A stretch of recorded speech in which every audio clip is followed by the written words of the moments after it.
మలయాళ super star Mohan Lal తాజా చిత్రం Thudarum box office వద్ద సంచలన విజయం సాధించింది.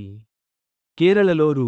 100 కోట్లకు పైగా వసూళ్లు సాధించి కొత్త రికార్డు సృష్టించింది.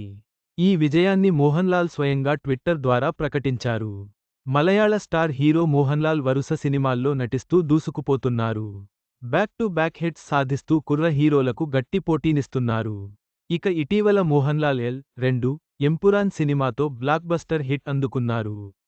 ఈ సినిమా మార్చి 27న థియేటర్స్లో విడుదలై భారీ కలెక్షన్లు రాబట్టింది. అలాగే బాక్సాఫీసు వద్ద పలు రికార్డులు క్రియేట్ చేసింది. ఇక ఆ తర్వాత మోహన్ లాల్ కొంచెం కూడా గ్యాప్ ఇవ్వకుండా వెంటనే తుడరుం చిత్రంతో ప్రేక్షకులను అలరించడానికి వచ్చేశాడు. తరుణ్ మూర్తి దర్శకత్వంలో వచ్చిన ఈ క్రైమ్ థ్రిల్లర్ మూవీలో శోభన, ప్రకాష్ వర్మ, ఫర్హాన్ షాసిల్, మణియంపిల్ల రాజు వంటి వారు కీలక పాత్రలో కనిపించాడు. అయితే ఈ సినిమా ఏప్రిల్ 25న థియేటర్స్లోకి వచ్చి ఘన విజయం సాధించింది. దీంతో ఈ చిత్రాన్ని తెలుగులో కూడా విడుదల చేశారు మేకర్స్. తమిళంలోనే కాకుండా తుడరుం తెలుగులోనూ బ్లాక్బస్టర్ హిట్గా నిలిచింది. తాజాగా ఈ సినిమా ఓ మైలురాయిని చేరుకుంది.